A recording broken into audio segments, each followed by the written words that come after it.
The Humans Do Not Hide, written by Destroyer Metron Mark 8. Idiots, Lord Commander Scathrax muttered to himself. It's like they want to be found.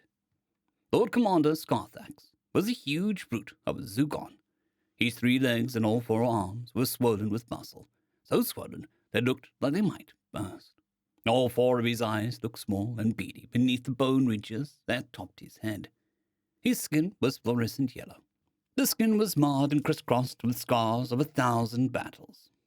The Lord Commander might look like a dumb, violent thug, but that's not what he was. Scarthax was lethally clever. A mix of meticulous logistics and cunning tactics had seen him through 9 interstellar invasions. Scarthax knew when to be bold, when to be cautious, when to strike, and when to run. That was why he had been entrusted with the fate of his people. The Zugon were reavers. Their technology consumed a vast quantity of resources that could only be harvested from life-bearing worlds. Many of those worlds had housed other sapiens. Nearly all of those species had fought back, but very few had the technological advancement to pose any kind of threat. Planet Earth would be no different. The Lord Commander eyed the world on his sensory screen. Earth was still half a light year away, but the mothership's sensors were advanced enough to show him everything he wanted to know. The planet was infested with sapiens. Humans, they called themselves. They had so many cities putting out so much light that the planet looked like a Cleavon glow ball. The light pollution was the least of it. The humans were broadcasting a massive amount of electromagnetic radiation. Billions of devices were sending and receiving electromagnetic broadcasts. Communications towers and satellites broadcast more powerful signals. Some of them seemed to be broadcasting away from the planet, to the void itself. It was madness.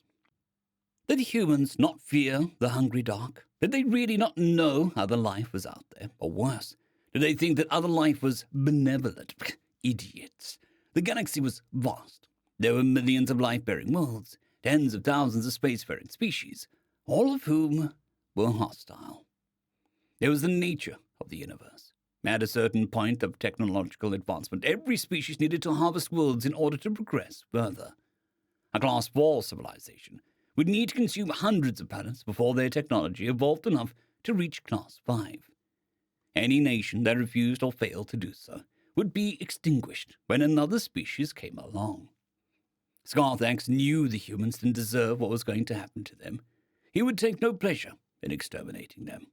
It was simply something that had to be done. Something that would happen to them whether Scarthax did it or not. Earth was a Type 3 civilization. Most Type 3s knew enough to stay quiet, to hide. These creatures seemed to be seeking out alien life. If Scarthax hadn't found them, someone else would have. "Hylax," Scarthax ordered. "What are their defenses? Report!" "Lord Commander," Hylax reported, "the humans have developed much more quickly than anticipated. Their computing systems are quite advanced. Limited spaceflight has been achieved, and they have acquired nuclear capabilities." "Nuclear?" Scarthax frowned. "Fission bombs?" "Yes, sir," Hylax confirmed. Hylax was smaller than Scarthax. His skin was red, and his eyes were wide and intelligent. "Fission bombs. The humans have attached them to missiles with a potential range of 5,600 kilometers. Scanners indicate that the humans have over 13,000 fission bombs." 13,000? Scarthax blinked. Why would any species need so many fission bombs? Why would anyone stockpile enough nukes to sterilize their own planet 10 times over? "So their level of advancement is," Hylax waved 2 of his arms in a worried gesture. "It's insane, sir. The initial transmissions we picked up from were species of the first stage of Class 3. That was 100 light years from here, but," he waggled his other 2 arms, "the humans are in Stage 4 now. Maybe Stage 5. I've never seen a tech jump that big that quickly." Stage 5. It had taken the Zugon nearly 400 years to advance from Stage 1 to Stage 5. For the humans to do it in a mere century. "Then it is a good thing we found them now," the Lord Commander decided. "At that rate of advancement, they could become a Type 4 civilization in another century." "Oh, less, sir," Hylax agreed. He was still frowning. "I don't know, Lord Commander. Something about these peoples gives me a bad feeling." Lord Commander considered that. Hylax wasn't superstitious. Hylax was the most meticulously observant assessment officer the Zugon had. That's why Scarthax had put him in charge of the assessors. Brushing off his officers' concerns would be foolish. "But let's be prepared as we can, Supreme Assessor," Scarthax told him. "Have your team run another check for hidden weapons and prepare a battle plan. I want Earth's leadership, communications, and nuclear capabilities to be neutralized within the first hour of our strike. Sooner, if possible." "Yes, sir." Supreme Assessor Hydux got to work. Scarthax listened to the assessors' team's work as he gazed on the alien world. The assessors worked in tiers. Tier 1 operated in groups of 30, with each group led by a junior assessment officer. The junior officers formed Tier 2. They were also in groups of 30, with each group reporting to a middle assessment officer. And so it went on for 5 tiers, leaving Hylux to command and sift through information for over 24 million experts in the fields of science, tactics, and xenobiology. The assessors were a model of brilliant efficiency, but it still took nearly 9 hours to assemble an attack plan that satisfied the Lord Commander. Scarthax spent another 4 hours reviewing the plan and arranging his forces. It was a level of over-preparation that bordered on redundancy. But Scarthax didn't care. The first strike had to be perfect. Above all else, the humans could not be allowed to launch their fission bombs. The bombs weren't really a threat to Zugan, not directly. The Lord Commander's fleet would easily destroy such primitive tech before it could reach these ships, even if the humans managed to land a hit. A nuclear blast wasn't enough to pierce his force screens. The problem was, what would happen if the Earthlings nuked themselves out of spite? Irradiating the planet would seriously lessen the number and type of resources the Zugons could extract. Eventually, all Zugan forces were arrayed and coordinated. Final checks were run. Scarthax took a deep breath and let it out slowly. Then he spoke into the comms array. "Attention all forces. This is the Lord Commander. Commence operations on my mark." Scarthax took one more look at the plan and his fleet. He opened his mouth to give the order. "Wait!" The shout came from Supreme Assessment Officer Hylux. The Lord Commander looked askance at the Supreme Assessor. "Code ZD," the Supreme Assessor reported. "Code ZD! I repeat, we have a code ZD!" Fear and adrenaline shot up all 3 of Lord Commander's legs and down both of his spines. He was careful to not let any of it seep into his voice. "Attention, all forces. This is the Lord Commander. Stand down and await further instruction. I repeat, stand down and await further instruction." Scarthax spared a moment to make sure that his fleet was complying. Then he turned to Hylux. "What is the source of this code ZD?" Scarthax consulted his computer. "It came from Junior Grade Assessment Officer Luva Savar." "Get her up here," the Lord Commander ordered. "Now!" Junior Assessor Luva was not on the mothership. It took 4 hours to get her to the command center. Scarthax waited patiently. Normally, the Lord Commander wouldn't have any reason to interact with such a low-ranked officer, but a Code ZD was not to be ignored. Code ZD was a protocol that could be initiated by anyone. It was almost never used. The sole purpose of Code ZD was to get the Lord Commander's attention in the event that there was a threat to the entire Zugon species. Code ZD had been only used twice in the entire history of Zugon. Scarthax couldn't imagine what prompted the junior assessor to use it now. Scarthax sized up the junior assessor when she was escorted into the command center. She was small, with bearded skin and a surprisingly fetching set of bone ridges. She was also vibrating with anxiety. Typical. Scarthax knew he was intimidating, but he'd gone out of his way to be both fair and approachable. It irked him that the lower ranks treated him with fear. "Junior Assessment Officer Luva Sava," the Lord Commander ordered crisply. "Report!" "Code ZD, sir," the junior assessor all but shouted. The humans are a Code ZD." "The humans?" Scarthax blinked. Officer Luva was still shaking, but she met his gaze without a hint of fear. No. There was definitely fear. It just wasn't fear of the Lord Commander. Luva was terrified of the humans, or something they might do. "I had assumed as much, Luva." Scarthax kept his voice calm and soothing. He hoped addressing the assessor by name would put her at ease, or at least help her calm down enough to be coherent. "Please elaborate." "Yes, sir." Luva closed her eyes and took a breath. My team was one of the Tier 1 groups assigned to sift through the Earthlings' broadcasts. We were to develop an assessment of their tactics, psychology, and cultural tendencies. Scarthax raised one hand up and down to signal understanding. "Go on." "One of our assessors stumbled upon an old transmission. It was one of the earlier broadcasts that led us here. From where they were still in the first stage of Type 3 civilization." Scarthax quirked 2 eye ridges at her. The junior assessor quickly continued. It was a live broadcast of an alien invasion. An invasion? The startled exclamation came from Hilux. Yes, sir, Luva confirmed. The transmission occurred in real time. It was a Type 4 civilization at Stage 1. Interstellar travel, but not terribly advanced. They used mechanized walkers and heat beams. The humans thought they came from the neighboring planet in their star system, but scans don't show any signs of any advanced species there, she frowned. We aren't sure if the planet's Mars ever had life on it. There are signs that it could have, but... She waggled her arms in confusion. If Mars did have life, it's been harvested. We did find 2 active monitoring devices. They're exchanging transmissions with Earth. Scarthax and Hylix exchanged a look. Why would Earth be monitoring a dead world? The invasion only lasted 40 minutes, Luva continued. The Martians, as the humans called them, failed to account for microorganisms. Microorganisms? The Lord Commander waggled his own arms. How could microorganisms affect an alien species?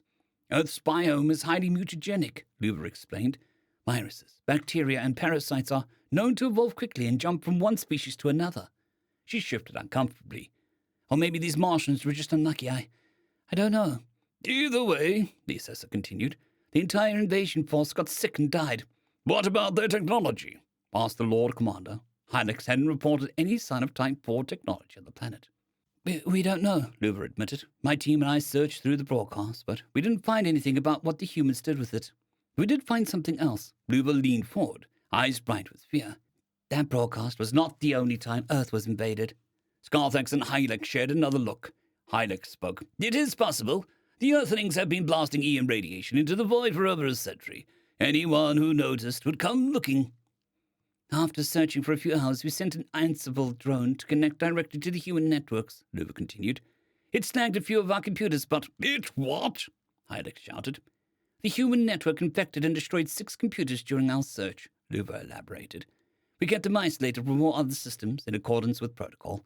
But if we hadn't, she waggled her arms, it might have taken down the whole fleet. Their electronic warfare is incredibly sophisticated. That shouldn't be possible, Hylix told the assessor. Home operating system shouldn't even be compatible with whatever the humans use. Well, that's the thing, sir, said Luva. We were able to extract a fair amount of data before we ran out of computers to sacrifice. Apparently, the humans have used their networks to disable alien tech before. We found an historical reenactment of their Independence Day event. Independence Day? Hylix prompted. An invasion that occurred roughly 30 years ago, said Luva. Type 4 civilization, Stage 3, roughly comparable to our own force. They destroyed several cities before the humans infected their network with a digital virus. The virus shorted out their technology. The humans then destroyed the mothership with a fission bomb and the rest of their fleets when the aerial bombardment. Galaxia preserve us, Hylix swore. That's not all, Luva continued. There was another invasion by Type 4 Stage 2, silicon-based, judging by the green blood.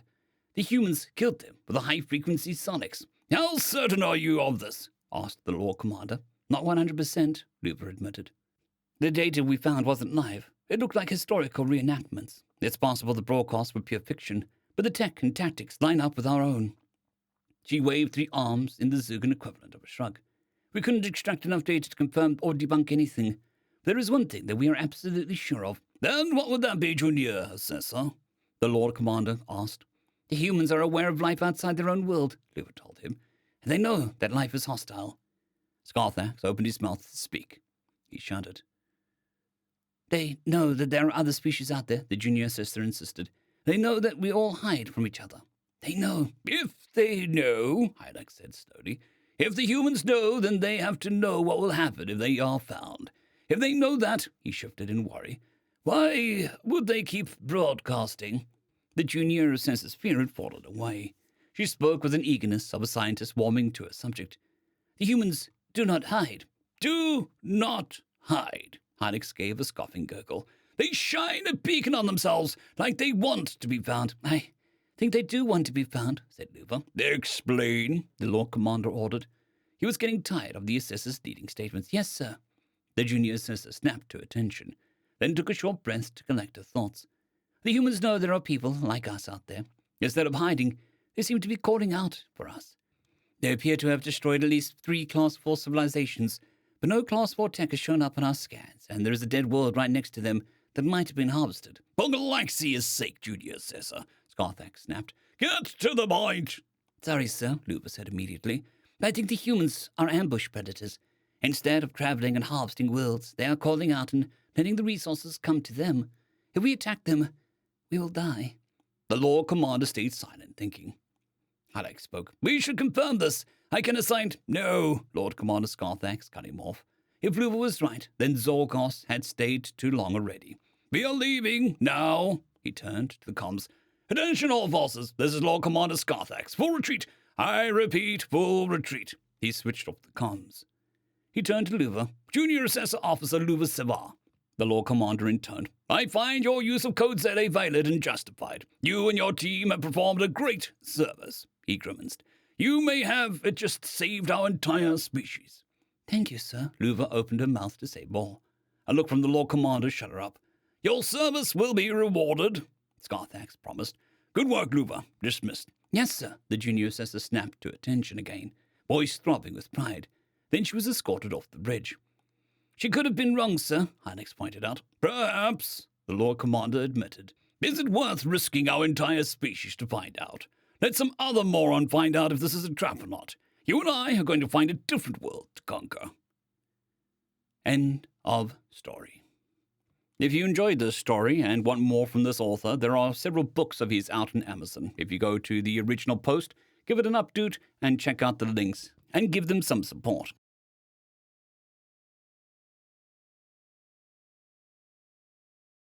I'd greatly like to thank our Tier 5 channel members, Caspar Arnholt, John Creighton, Manatharia, 050, Dragzoon WRE, and Elijah Silvercross. Thank you very much.